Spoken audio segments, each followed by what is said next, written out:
All right, everyone. Let's look at a quick blurb that I grabbed from online about Seven Wonders. It's called Seven Wonders Duel in the Numbers.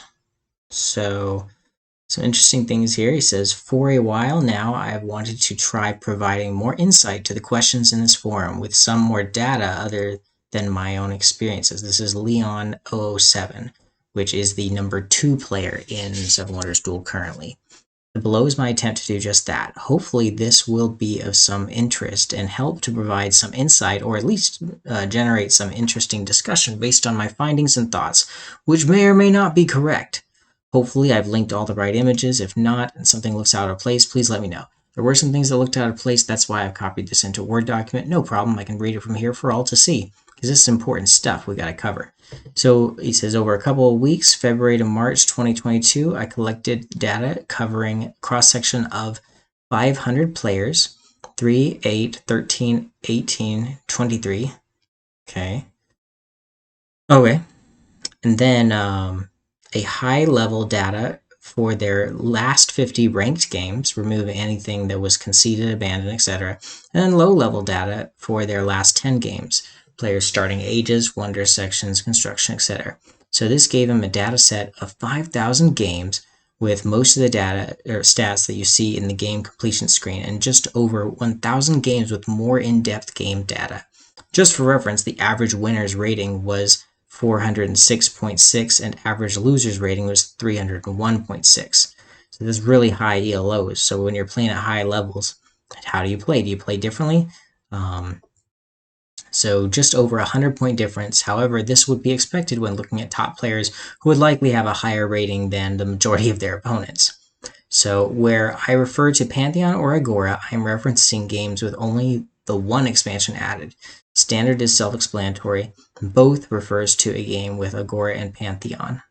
So he's taken a cross-section of the top 500 players. That's like grabbing a handful of like the top stocks, like the S&P 500 or something like that, and seeing how they do business. So you can mirror your business like them. Well, mirror your game like these players. So from the games played, this is actually interesting. The distribution, 61% of the games were played in standard, likely because the arena only allows for standard. And then Pantheon was only a small smidgen, 4.5%.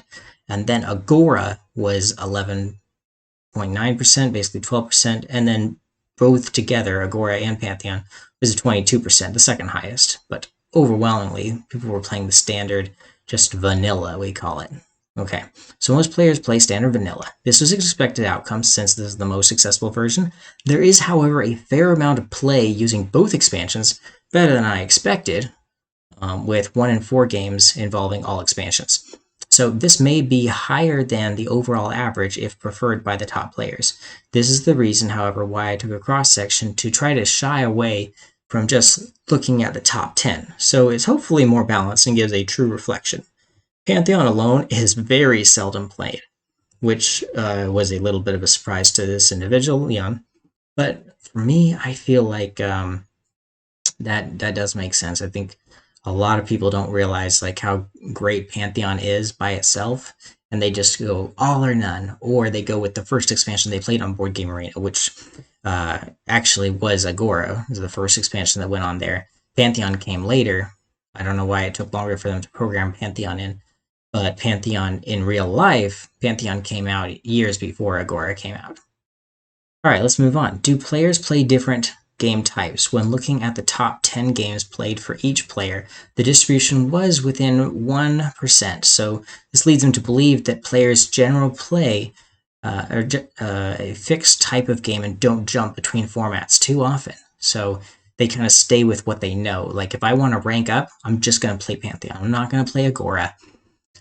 I'm just going to play what I know, because if I go against one of these top 500 players and I'm doing both, they're going to school me with their Agora knowledge. But if I just do Pantheon, I can beat the players that are just playing whatever they want to. If I'm really good at Pantheon, or vice versa, right? There's interestingly, the win types were different as well. So in a standard game, it's 25% civilian victory, 16% military, and the rest civilian. And then with Pantheon, it grows even more for science, a little bit more for military, and then less for civilian. So it takes a chunk out of civilian to add to science. So some special things happened with it. Those science gods, the one with the snake that copies symbols allows for 2 players to go heavy on a science strategy, fighting each other, and both have a viable chance of winning, and neither one of them caring about points or military. I love that. That's beautiful about Pantheon. And also there's one of the gods actually allows you to get a law symbol.